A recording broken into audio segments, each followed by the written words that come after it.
প্রিয় শিক্ষার্থীরা, আসসালামু আলাইকুম। সবাইকে শুভেচ্ছা এবং উষ্ণ অভিনন্দন। ঐতিহ্যবাহী কাটিয়ার উচ্চ বিদ্যালয়ের ভার্চুয়াল ক্লাসরুম থেকে আমি মোহাম্মদ নুরুল ইসলাম, সহকারী শিক্ষক, কাটিয়ার উচ্চ বিদ্যালয়। তো শিক্ষার্থীরা, এই গরমের ধাপদাহে সবাই খুবই ক্লান্ত, পরিশ্রান্ত। এই গ্রীষ্মের দুপুরে ভালো থাকাটা আসলে কতটুকু যুক্তিযুক্ত আমি আমি আমার ভাষা তোমাদেরকে বলার ভাষা নেই, তবুও চেষ্টা করি আমরা একটু ভালো থাকার, ভালো চলার। তো আসো, আজকে আমাদের কাঙ্ক্ষিত সেই ব্যবসা শাখা শিক্ষা বিভাগের শিক্ষার্থীদের নিয়ে আজকের এই ভার্চুয়াল ক্লাস।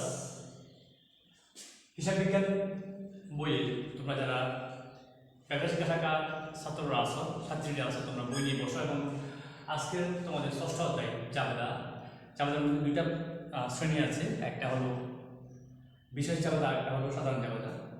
বিশেষ জাবেদার মধ্যে আজকে আমরা আলোচনা করবো ক্রয় জাবেদা নিয়ে। এগুলো বিশেষ কেন? জাবেদায়, তাই না? এগুলো আবার বিশেষ হলো কেন?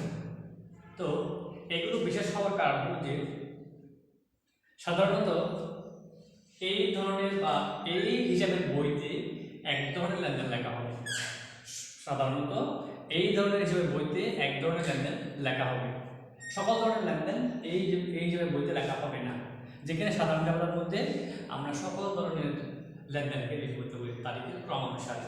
সেখানে তোমার নগদে, বাকিতে, ক্রয় বিক্রয়, সম্পদ, যাবতীয় সকল ধরনের লেনদেনগুলো লিপিবদ্ধ করা হবে। কিন্তু এই বিশেষ জাবেদায় শুধুমাত্র এক ধরনের লেনদেন লিপিবদ্ধ করা হবে। আবার এক ধরনের সেটা হচ্ছে বিশেষ, সেটা হলো যে কি এক ধরনেরটা কোনটা? শুধুমাত্র ক্রয়। এই বিশেষ জাবেদায় শুধুমাত্র ক্রয় সংক্রান্ত লেনদেনগুলো লিপিবদ্ধ করা হবে। আবার সেখানেও একটু ভিন্নতা আছে। সেটা হলো কি ক্রয় বলতে কাকে বোঝাবে, কোন জাতীয় লেনদেনকে ক্রয় বোঝাবে, কোন জাতীয় লেনদেনকে ক্রয় বোঝাবে। তাহলে আসলে ব্যবসায় প্রতিষ্ঠানের ক্রয় বলতে শুধুমাত্র পণ্যদ্রব্য ক্রয়কে বোঝাবে। সম্পত্তি ক্রয় বা বিক্রয়, নতুন সম্পত্তি ক্রয় বা বিক্রয়, এই ধরনের কোনো ক্রয় বিক্রয়কে ক্রয় বোঝাবে না। শুধুমাত্র পণ্যদ্রব্য ক্রয়কে ক্রয় বোঝাবে। অর্থাৎ বিক্রির জন্য যে পণ্য ক্রয় করা হবে সেগুলো ক্রয় জাবেদায় লিপিবদ্ধ করা হবে। একটা কথা। দ্বিতীয় কথা আবার আসে, আমরা বললাম যে ক্রয় জাবেদায় ক্রয় লিপিবদ্ধ করা হবে। এখানে আসো, ক্রয়ের মধ্যে কিন্তু পার্থক্য আছে। ক্রয়ের মধ্যে পার্থক্য আছে। কোন ধরনের ক্রয় লিপিবদ্ধ করা হবে? সাধারণত যে সমস্ত পণ্যগুলো বাকিতে ক্রয় করা হয়, সাধারণত যে সমস্ত ক্রয়গুলো বাকিতে হয়, সেই সমস্ত বাকিতে ক্রয়গুলো ক্রয় জাবেদায় লিপিবদ্ধ হবে। অর্থাৎ আমরা বুঝতে পারলাম যে ক্রয় জাবেদায় লিপিবদ্ধ হবে বাকিতে ক্রয়গুলো, ক্রয় জাবেদায় লিপিবদ্ধ হবে যে বিক্রয়ের উদ্দেশ্যে যে পণ্যগুলো ক্রয় করা হয় সেই ক্রয়গুলো। অন্য কোনো ক্রয় জাবেদায় লিপিবদ্ধ হবে না। নগদে ক্রয় করছে, ক্রয় জাবেদায় লিপিবদ্ধ হবে না।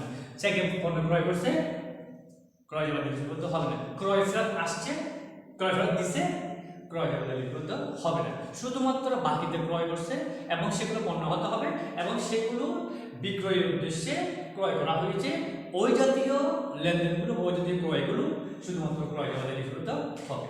তো সেক্ষেত্রে আসো, তোমাদের সামনে নিশ্চয়ই বই এবং খাতা আছে। তোমরা অবশ্যই সবাই ভালো ছেলে মেয়ে, আমি জানি সেটা, কারণ আমার ছেলে মেয়েরা বা আমার ছাত্রছাত্রীরা কখনোই খারাপ করতে পারে না। তোমরা খুবই ভালো স্টুডেন্ট। সো তোমরা আমার ক্লাস দেখার সময় নিশ্চয়ই তোমাদের সামনে তোমাদের হিসাব বিজ্ঞান বই নিয়ে, খাতা কলম নিয়ে একটা দোষ আছে কমার্সের ব্যবসা শিক্ষা শাখা শিক্ষার্থীদের। সেটা হলো তারা হিসাব বিজ্ঞান করবে, হিসাব করবে, কিন্তু সঙ্গে করে ক্যালকুলেটর নেয় না। এটা দোষ। সঙ্গে করে স্কেল নেবে না, এটাও একটা দোষ। সঙ্গে করে একটা পেন্সিলও নেয় না। যখন বলতে বলে স্যারে, তখন এই যে তোর স্কেলটা দেখতে পারো আমাকে, এই তোর ক্যালকুলেটর দেখতে তো আমাকে, এই ধরনের কতগুলো অভ্যাস এগুলো পরিহার করো। এগুলো ব্যবসা শিক্ষা শাখা শিক্ষার্থীদের এই ধরনের অভ্যাস থাকাটা কিন্তু শুভনীয় না। তো শিক্ষার্থীরা আসো, আমরা মূল কথায় যাই। তাহলে তোমাদের ষষ্ঠ অধ্যায়ের জাবেদার বিশেষ জাবেদার মধ্যে একটা আমরা আলোচনা করবো ক্রয় জাবেদা এবং বিক্রয় জাবেদা। প্রথমে আমি চাচ্ছি ক্রয় জাবেদায়। ক্রয় জাবেদার মধ্যে তোমাদের 73 পৃষ্ঠা একটা কাজ আছে। পৃষ্ঠা নাম্বার 73। এই পৃষ্ঠায় একটা কাজ আছে, সেই কাজটা কি দেখো তোমরা। সেই কাজটার মধ্যে আমরা যে ক্রয়গুলো আছে সেই ক্রয়গুলো নিয়ে একটু আলোচনা করবো। দেখো ওখানে আছে শাহাদাত স্টোর্স ঢাকা কারওয়ান বাজারের একটি পাইকারি ব্যবসা প্রতিষ্ঠান। উক্ত প্রতিষ্ঠানের 2017 সালে নভেম্বর মাসে কিছু লেনদেন দেওয়া হবে। প্রথমে আমরা যেটা দেখতে পাচ্ছি, মিডিয়া স্টোর্স ঢাকার নিকট প্রতি কেজি 100 টাকা দরে 50 কেজি মোটর বিক্রয়, তাহলে বিক্রয়টা আসবে না, তাহলে জানি আমি টেনশন করবো না। তারপর নভেম্বর 5 জুনি ট্রেডার্সের নিকট হতে প্রতি পাউন্ড 200 টাকা দরে 500 পাউন্ড চা ক্রয়, তাহলে ক্রয় করছে না, তাহলে অবশ্যই কোথায় আসবে, ক্রয় যাওয়াটা আসবে। তাহলে আমরা প্রথমে লিখব 7 2017 কোন মাস, নভেম্বর, সঙ্গে লিখব আমরা নভেম্বর। সাধারণ স্টোর আপনার কাছে থেকে দিয়েছে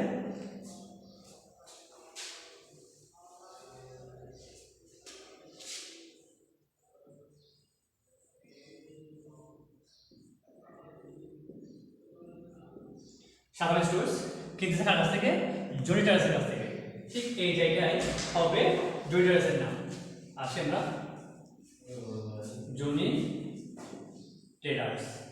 কিন্তু এখন আমরা এই পরিচিতিটা নিয়ে আমরা প্রথম কলম লিখলাম তারিখ, তারপর কলম লিখলাম আমরা ক্রেডিট হিসাব কাজ, তারপর লিখলাম শর্ত, তারপর লিখলাম চালানো, তারপর সূত্র, এদিকে লিখলাম ক্রয় হিসাব ডেবিট, পাউন্ড হিসাব ক্রেডিট। তাহলে কেন ওখানে ক্রয় হিসাব ডেবিট, পাউন্ড হিসাব ক্রেডিট কেন লিখলাম ওই কারণে ক্রয় যাওয়াটায় যেহেতু বাকিতে ক্রয়গুলো লিপিবদ্ধ হবে, ক্রয় যাওয়াটায় যেহেতু বাকিতে ক্রয়গুলো লিপিবদ্ধ হবে, এবং এটা কিন্তু জানতাই, এটা খতিয়ান বা নগদ বই নয়।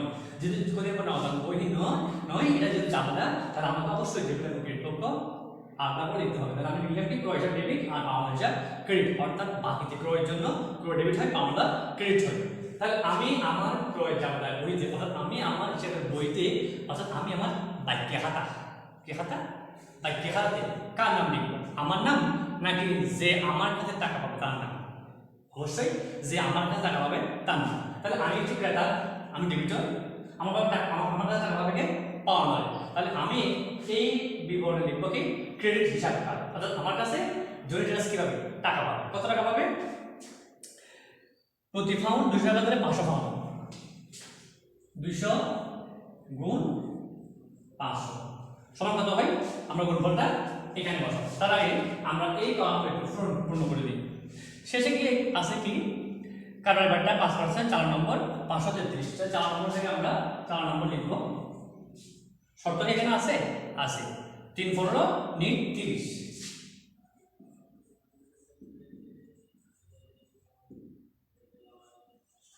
এই জিনিসটার মানটা কি? 3 15 নিট 30, এটার মানটা কি শিক্ষার্থীরা একটু বুঝে নাও। 3 15 নিট 30 এটার মানে হচ্ছে কি, যেহেতু এটা বাইকের খাতা, বাকি ক্রয়ের খাতা, এই বাকিতে ক্রয়ের জন্য এই হিসাবটা আমি লিপিবদ্ধ করতেছি। দেন এই বাকি টাকাটা যে তার কাছ থেকে মালগুলো কিনছি, সে বলছে ভাইরে তুই আমাকে টাকা বাকি মাল দিচ্ছিস, ঠিক আছে, তবে আমার টাকাটা 30 দিনের মধ্যে দিয়ে ফেলবি, আমার টাকাটা 30 দিনের মধ্যে দিয়ে ফেলবি। তোকে আমি আপাতত এখন 5% ভাড়া কি দেবো, বাট্টা দেবো, অর্থাৎ 5% কারবারি বাট্টা দেবো। এই কারবারি বাট্টাটা এটা কারোর জন্য লাভও না, কারোর জন্য লসও না, এটা জাস্ট মূল্য থেকে কিছু টাকা কম রাখে। এটা সেজন্য কারোর জন্য লাভ না, কারোর জন্য লসও না। সো 5% কারবারটা সে বাদ দিয়ে যে টাকাটা আমি সেটা আমি এখানে বসাবো, একটা গেছে। এখন বস্তুর কাছে আমি কনভিনিয়েন্ট করতেছি, তুই আমাকে 30 দিনের মধ্যে দিয়ে দিবি টাকাটা। তবে হ্যাঁ, তুই যদি 15 দিনের মধ্যে দিয়ে করতে পারিস, তোকে আমি 3% নগদ পাঠা দেবো। যদি তুই আমাকে 15 দিনের মধ্যে যদি আমার টাকাটা আমাকে দিয়ে দিস, তাহলে আমি তোকে 3% নগদ পাঠা দেবো। এই নগদ পাঠা হিসাবটা দুজনেই রাখে, ক্রেতাও রাখে, বিক্রেতাও রাখে, কারণ এটা ক্রেতার জন্য আয় আর বিক্রেতার জন্য এটা ব্যয়। অর্থাৎ একজনের জন্য এটা হবে প্রাপ্ত বার্তা, আরেকজনের জন্য হবে প্রদত্ত বার্তা। নিশ্চয় বুঝতে পেরেছ? দেন তাহলে আমরা এই জিনিসটা আমরা কোথায় পাইছি, আমার প্রশ্নেই পাইছি। এটা মুখস্থ করার দরকার নেই, এটা কোথায় পাইছি তাও আমার প্রশ্নে পাইছি। সো এটা মুখস্থ করার দরকার নাই।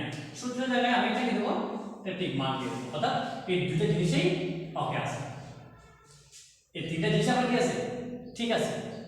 তাহলে আমরা প্র্যাকটিস করে নিই।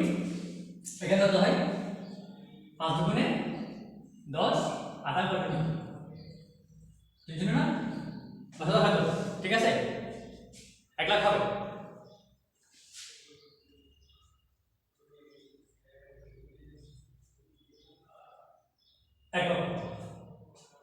প্রতি পাউন্ড 200 টাকা ধরে 500 পাউন্ড কি চাল ক্রয়।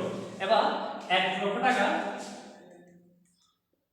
5%, 5 থেকে 5 টাকা একটা হবে। 1 লক্ষ টাকা 5% হতো 5000 টাকা। 1 লক্ষ টাকা 5% 5000 টাকা, অর্থাৎ এই 5% টাকা সাধারণ স্টোর কম রাখবে তার কাছ থেকে, জয়ের কাছ থেকে। তাহলে 1 লক্ষ কি 5% 5000 টাকা কত হয় 95000 টাকা। এই 95000 টাকা আমরা এই কলাম বসাবো। নিশ্চয় তোমরা এই লেনদেনটা লিপিবদ্ধকরণ প্রক্রিয়াটা কিভাবে করছি আমি তোমরা অবশ্যই বুঝতে পেরেছ। না বুঝলে আমাকে কমেন্ট করবে, কমেন্ট করে জানাবে, আমি অবশ্যই তোমাদের যুদ্ধ করবো, আমি আবার রিপিট করবো। দেন তারপর আমরা আরেকটা করে যাই। দেখা যাচ্ছে নভেম্বর 12 জাফর ব্রাদার্সের নিকট হতে প্রতি লিটার 120 টাকা ধরে 300 লিটার সয়াবিন তেল ক্রয়, কার্বন বাটা 4%, চালান নম্বর হচ্ছে 534। আমরা এটা চেষ্টা করব কার কাছ থেকে, জাফর ব্রাদার্সের কাছ থেকে। তাহলে এখানে লিখব আমরা জাফর ব্রাদার্স। শর্ত নাই আমি শর্ত লিখব, চালান নম্বর 534 লিখলাম, দিলাম ঠিক মার্ক। আমরা কর্মে আসি। 120 গুণ 300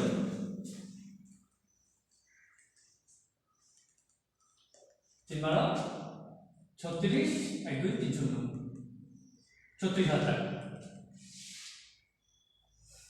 কারণ ব্যাপারটা হচ্ছে 3%, তাহলে 34000 টাকা ইন্টু 3%।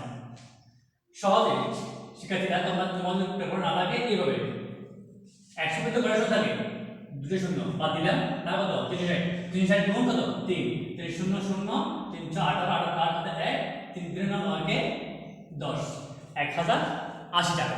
তাহলে 34000 বিয়োগ 1080 কত হয়, বিয়োগ করা 34000 বিয়োগ 1080। তাহলে 34 থেকে 34000 থেকে 1000 কত আর 35000 থেকে 80 টাকা গেলে কত 34000 থেকে 1000 কত 35000 থেকে 80 গেলে 34000 বলো।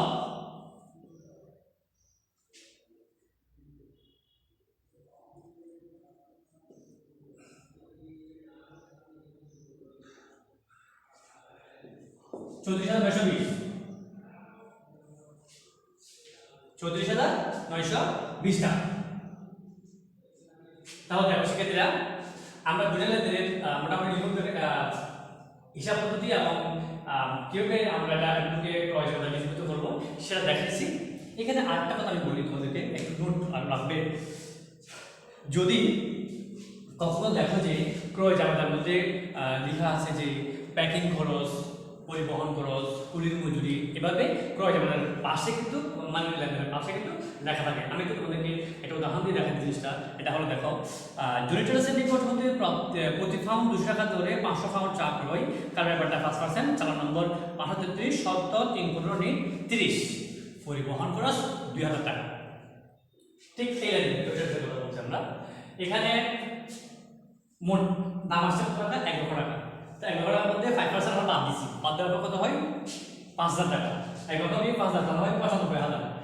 প্রশ্নের পরে গিয়ে বলছে কি 2000 টাকা প্যাকিং খরচ আছে, ওটা কি করবে খেয়াল করো, ওটা নিয়ে একদম চিন্তা করবে না, একদম টেনশন করবে না, খুব ঠান্ডা মাথায় করবে।